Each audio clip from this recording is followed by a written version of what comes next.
Ingin Podcast menceritakan legenda yang ada di wisata Bukit Batu. Tapi kami bukan sekedar podcast, tapi ingin langsung berkunjung dan menanyakan cerita langsung dari petugas yang ada di sini. Mari ikut teman-teman. Sebelum kita memasuki objek wisata Bukit Batu, terlebih dahulu kita akan membeli tiket.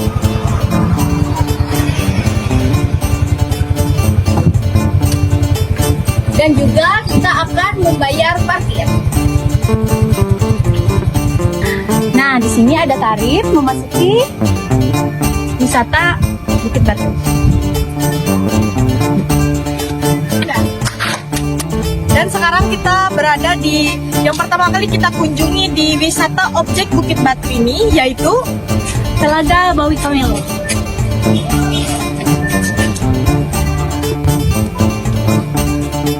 Selamat pagi menjelang siang adik-adik. Ya, ini dari mana? kami dari Universitas Palangkaraya. Kami ingin menanyakan cerita-cerita yang ada di wisata objek Bukit Batu ini. Oke, siap. Kebetulan saya sendiri adalah petugas atau dibilang pemandu wisata Bukit Batu. Kami yang bertugas mengelola bahkan menjaga dan merawat objek wisata Bukit Batu. Nah, pertama kali tadi pas kali kalian sudah datang ke sini. Memang kalau sudah memasuki objek wisata Bukit Batu ini, yang paling utama harus kita kunjungi adalah Telaga Bawi Kamelo yang ada di situ. Kenapa sih Pak harus pertama kali kita ke Telaga Bawi Kamelo dulu? Ya, Oke, itu kita alasannya apa, Pak? Kita sambil jalan, kita mendekati sumur Bawi Kamelo atau Telaga Bawi.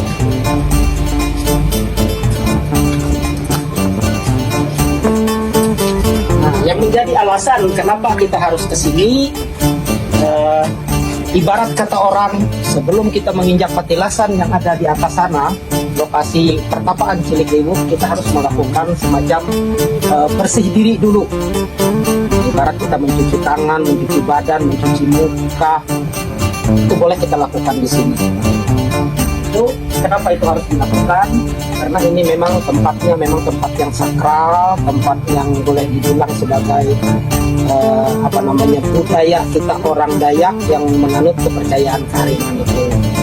Sekalian juga sumur ini adalah tempat pemandian bidadari yang merupakan cikal bakal Bukit Batu yang ada di sana.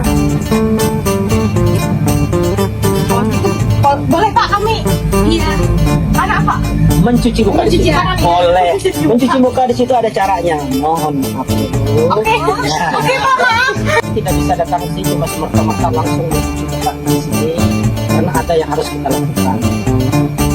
Menurut ceritanya, siapa yang cuci muka di sini? Kalau perempuan akan tambah cantik, laki-laki makin ganteng berwibawa. Kalau dia pemimpin, kita diberi kesehatan, panjang umur, sehat selalu.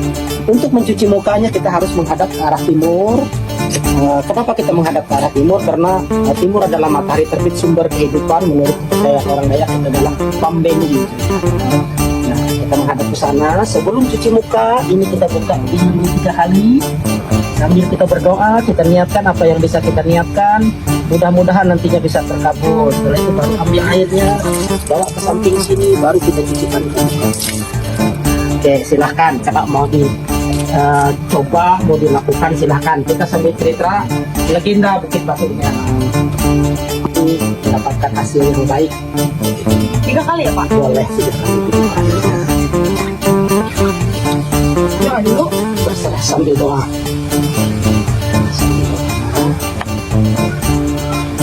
Lalu legenda Bukit Batunya di sini, dulu ceritanya ada 7 bidadari yang turun ke sini.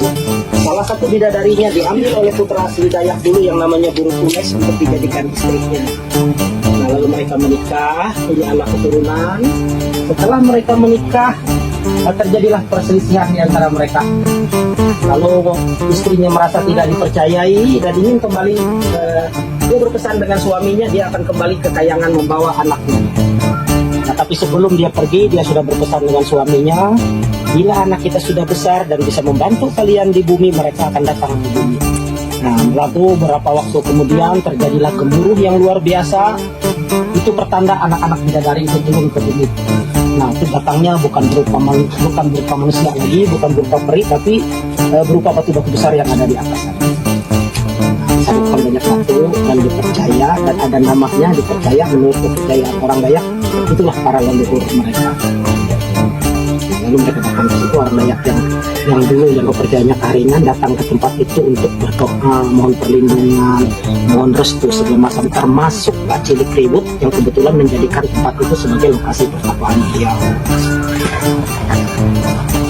Oke, silakan kalau ada yang ditanyakan lagi apa. Kalau kita langsung ke sana, bisa Pak? Kita sambil jalan nanti langsung ke sana, kita ikutin alur perjalanan. Sekarang kita akan menuju lokasi yang kedua. Yaitu lokasi pertapaan Cilik Riwut yang bagian atas sana. Kita masuknya lewat depan, di situ nanti ada patung Bapak Cilik Riwut. Oke, kita jalan. Oke, kita jalan ke depan. Teman-teman, sekarang kita berada di depan patung Cilik Riwut ya Pak? Betul. Bagaimana Pak ceritanya? Kalau boleh tahu? Cilik Riwut ini memang dibuat untuk mengabadikan beliau. Patung Cilik Riwut ini harus berapa tahun bertepatan dengan HUT Kabupaten Katingan yang ke-22 kemarin baru diresmikan. Nah, di belakang beliau ini lokasi pertapaannya. Oke, lanjut kita ke lokasi pertapaannya ya guys. Pak, kami mau nanya, kenapa sih batu-batu ini ada di sini dan apa sih nama batu-batu ini? Nah, itu kaitannya dengan sumur Bawin Kamelo sana tadi. Nah, batu ini dianggap batu yang datangnya dari Kayangan sana. Nah, setiap batu di sini ada namanya dan dipercaya menurut kepercayaan orang Dayak, di situ para leluhur mereka. Gitu. Nah, makanya orang Dayak datang ke sini untuk melakukan doa, permohonan segala macam dan meminta restu. Nah, saya ambil contoh salah satu batu besar di sini, Batu Banama namanya. Nah, Batu Banama ini artinya perahu besar gitu. Kalau memang kita lihat dari depan sana tadi persis kayak pulau Kalimantan gitu bentuknya. Nah, kemudian batu yang ini namanya batu keramat, batu yang dikeramatkan oleh keluarga Cilik Riwut yang identik sekali dengan kelahiran Cilik Riwut. Gitu. Nah, yang paling atas sana disebut batu sial, batu tempat orang melakukan ritual pembuangan sial. Dalam artian bukan berarti kita di sini lewat di situ sial, itu hanya untuk media tempat melakukan ritual-ritual. Silahkan kita melihat.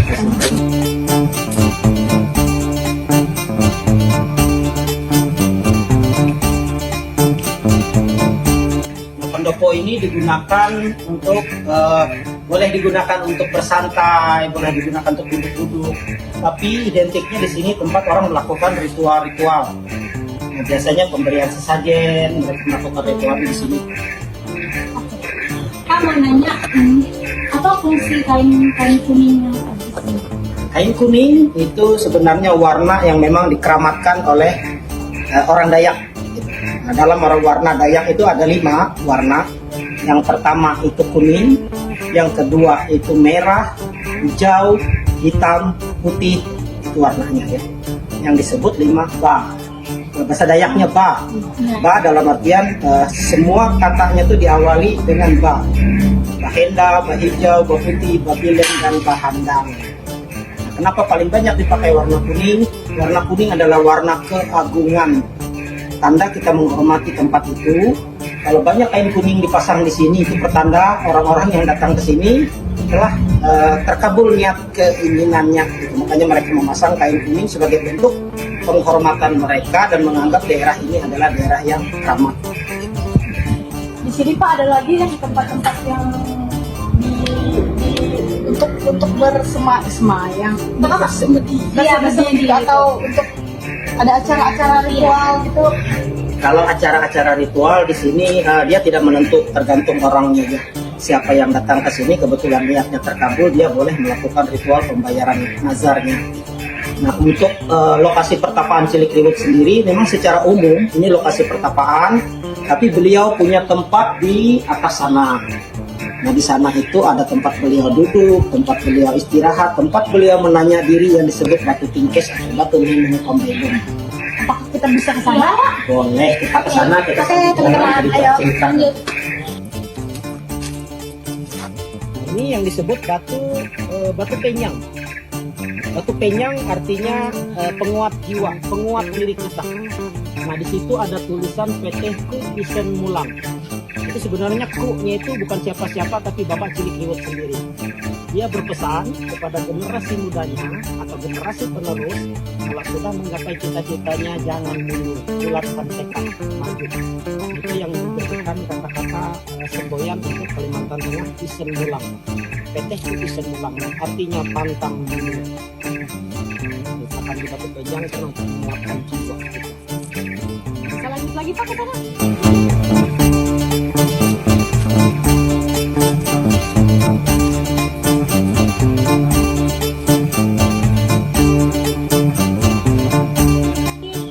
Rumah apa kalau disebut kayak di sini Pak? Nah, kalau di sini kita menyebutnya ini keramat atau pasah kurik. Nah, kalau ini keramat 7 bidadari atau 7 bidadari. Nah, salah satu bidadarinya itu tadi ada di sumur dari kami bersama. Karena kebetulan dari 7 bidadari itu, Bawi Kamelo itu adalah putri yang paling bungsu dan dia yang paling cantik di antara 7 bidadari itu. Yang menjadi cikal bakal kita. Lanjut teman-teman.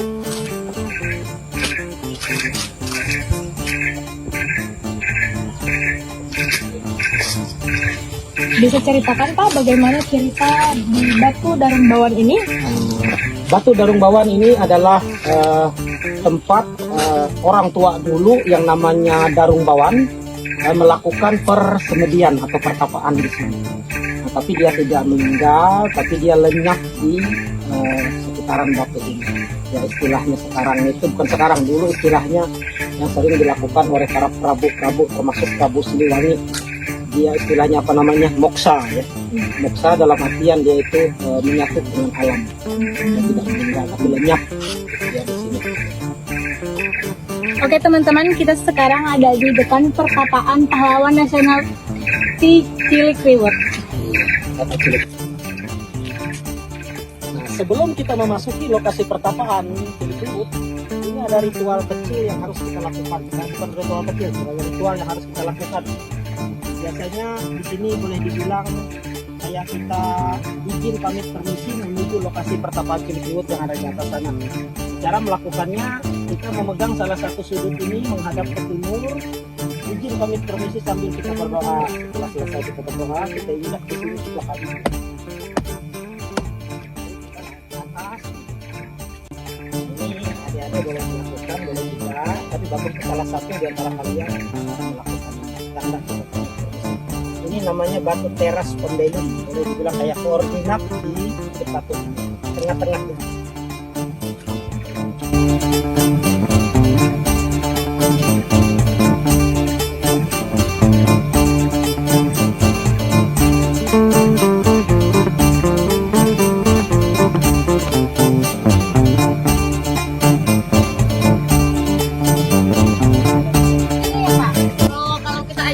Kita jadi hanya satu atau perwakilan keluarga yang izin.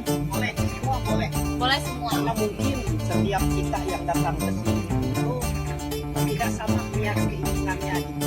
Siapa tahu ada yang kebetulan lagi musim skripsi kayak kalian merasa sulitnya bagaimana dia minta kekuatan mental, atau kebetulan sudah selesai kuliah dia kepengen bekerja belum dapat pekerjaan, bahkan yang sudah bekerja belum punya jodoh kepengen punya jodoh. Bebas dalam artian niat keinginan kita itu yang baik-baik. Jangan ada niatan yang tidak bagus.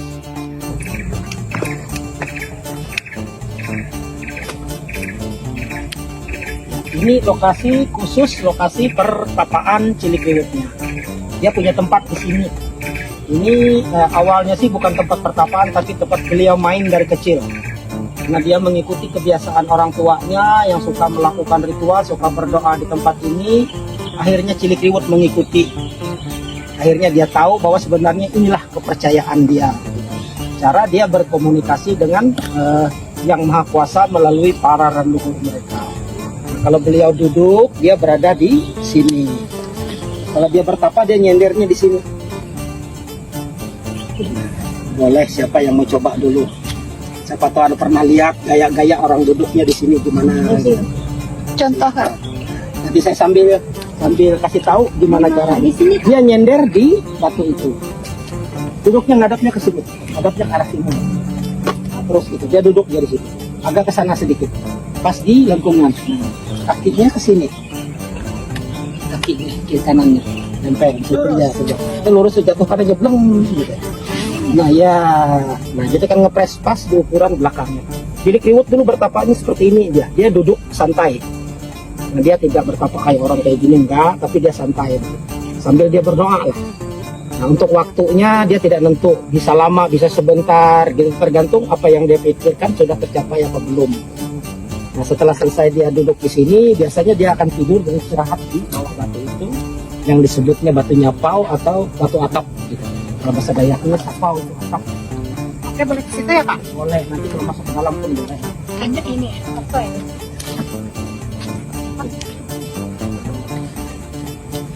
Batu ada lemaknya.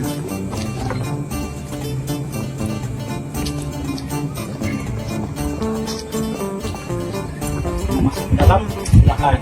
Mau duduk, rasakan ademnya, dinginnya suasananya di dalam boleh. Boleh, Kak? Boleh, Betul. silakan masuk. Yang lain boleh. Silahkan, yang lain juga boleh. Masuk. Ayo. Ke dalam. Nah, kalau dulu kan Pak Cilik Riwut itu mau ke dalam silakan. Orang tuanya itu tidak bingung mencari Cilik Riwut kalau beberapa hari dia tidak pulang. Dipastikan dia berada di sini. Nah, dia tidur itu di batu yang paling ujung ini yang ada yang agak ceker sedikit memanjang. Ya, boleh kalau mau ngambil gambar masuk. Ada satu mempraktikkan di situ boleh. Dia kakinya ke sana, ke ujung sana, kepalanya di bagian sini.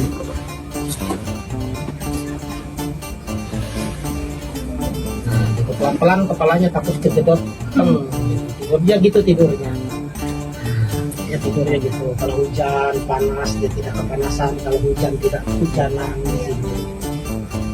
Kalau ini langka ya. Betul. Tidak akan ada orang Iya, yang bisa tidak akan. mengangkat batu. Bagi seperti kita ini. kan mustahil ya batu yang bentuknya kayak gini gitu. Tapi inilah adanya. Iya, gitu. keajaiban alam dan kuasa dari Yang Maha Kuasa. Iya. Kalau boleh nanya, Pak, kenapa sih apapun misalnya kayak duduk tadi itu harus hadap timur semua gitu? Menurut kepercayaan kita orang Dayak, timur adalah matahari terbit. Matahari terbit adalah sumber kehidupan. Nah, kalau tidak ada terbit matahari, kehidupan tidak ada. Istilah orang Dayak itu pambelum sekitarnya. Karena segala sesuatunya itu dimulai dari matahari terbit.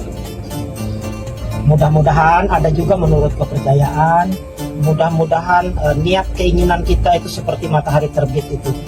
Dia tidak akan ada yang bisa mengganggu kalau memang itu adalah rezeki kita. Contohnya matahari terbit tidak akan ada yang bisa umpamanya kamu nggak boleh terbit hari ini gitu, nggak boleh. Nggak ada yang bisa melakukan itu. Gitu. Meskipun badai, meskipun hujan lebat bagaimanapun matahari itu tetap terbit menerangi. Apakah ada lagi, Pak, tempat-tempatnya? Ada yang terakhir, yang paling terkenal sekali di sini itu ada yang paling ujung yang namanya batu Tingkes atau batu Nenung Pembelum. Nah batu yang paling atas di sini disebut batu Kamiak. Nah batu Kamiak itu adalah batu yang dihuni oleh burung kangkamiak atau sejenis burung hantu. Gitu. Dia bertugas menjaga di sini. Nah kalau yang di bawahnya itu lempengan paling bawah itu disebutnya batu Tingkes. Di situ ada celah batu yang paling ujung di sana yang disebut batu Nenung Pembelum. Nah itu biasanya dilakukan orang di sini.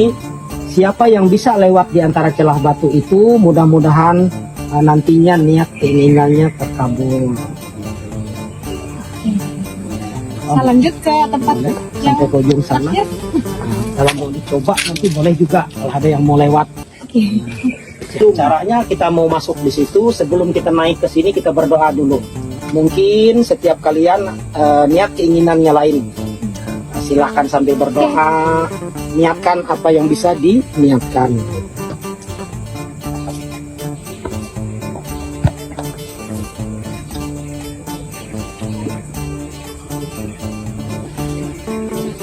Naik ke atas, yakinkan tangannya dulu bisa berpegang untuk menarik badannya.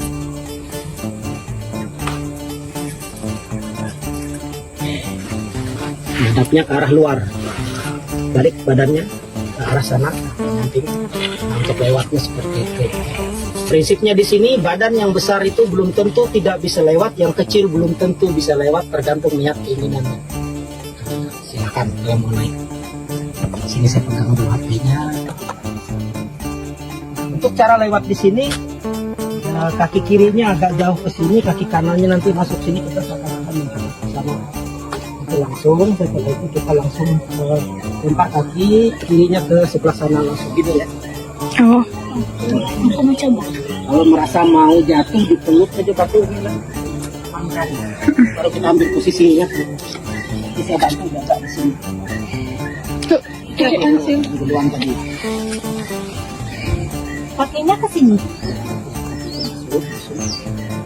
Sini. Tapi nanti kalau memang nggak bisa nanti saya bantu tarik.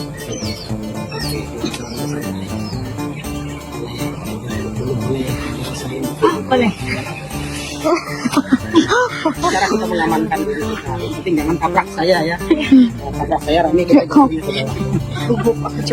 angkat kameranya ke sini dulu biar ambil ke sini. Iya. Dan sudah lewat di situ tadi mengucapkan niat keinginannya, mudah-mudahan bisa terkabul. Nah filosofinya begini, tadi awalnya rata-rata sih semua tidak ada tidak dibantu.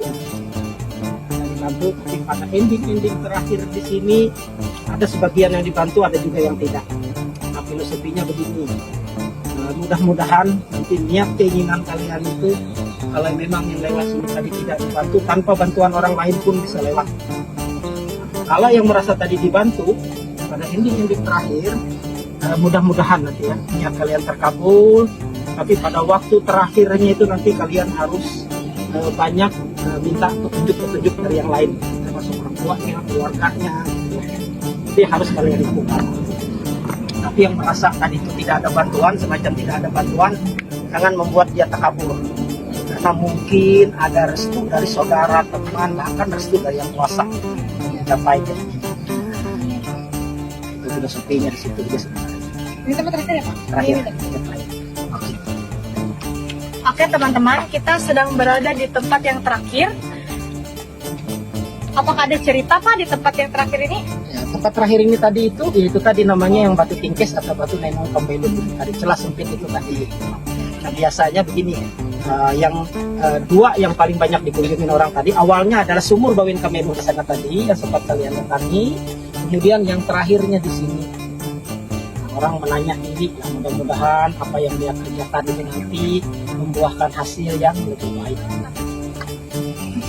Pak mau nanya, kalau nggak bisa lewat yang dari tempat itu artinya iya dari awal itu artinya apa ya Pak? Kalau nggak bisa masuk Kalau sih sebenarnya kita tidak bisa menganukan apa karena orang tidak bisa lewat itu lalu niat keinginannya tidak terkabul, tidak. Ini sekedar kayak kita introspeksi diri istilahnya. Mudah-mudahan dengan usaha yang luar biasa dan niat keinginan kita itu tuh mudah-mudahan nantinya bisa terkabul gitu. Kalau memang tidak ada yang lewat atau dia tidak kepengen lewat atau gimana, ya jangan kita anggap itu sesuatu yang merugikan kita. Dengan kita tidak lewat itu nanti niat kita tidak akan terkabul. Itu sekedar kita untuk melihat bagaimana perjuangan orang-orang dulu, karena dulu tidak ada kita mengenal ini itu, dia hanya bertanya kepada leluhurnya, meyakini sesuatu.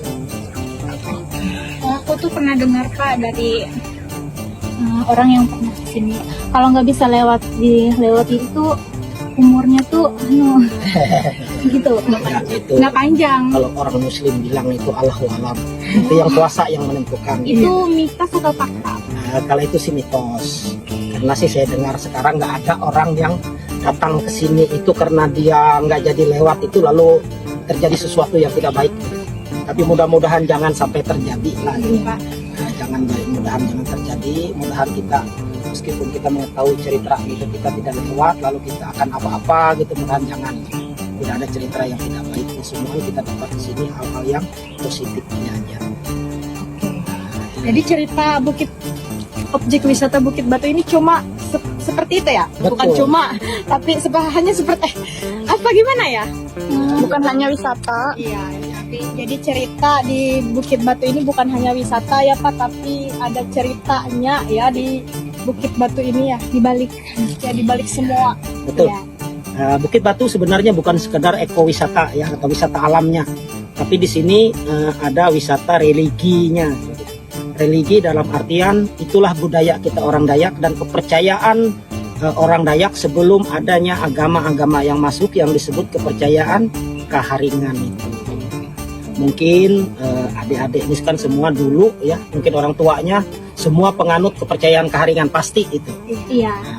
Beberapa tahun kemudian baru adanya misionaris, misi-misi alim ulama yang datang ke tempat kita Kalimantan, barulah kita bisa menganut kepercayaan agama. Kalau sekarang kepercayaan Kaharingan ini sudah berapresiasi ke agama Hindu, makanya sekarang disebutnya Hindu Kaharingan. Sudah selesai. Nah, itu tadi cerita dari legenda Bukit Batu Kesongan. Sangat menarik sekali ya. Jangan lupa kasihnya ya teman-teman. Ya. Dan juga terima kasih untuk Bapak yang sudah mau menceritakan legenda-legenda yang ada di Bukit Batu Kasongan ini. Terima kasih Pak. Terima kasih juga saya atas kunjungannya. Iya, Bapak. Pesan saya, mari kita bersama menjaga, apalagi ini merupakan situs budaya kita, khususnya kita orang Dayak.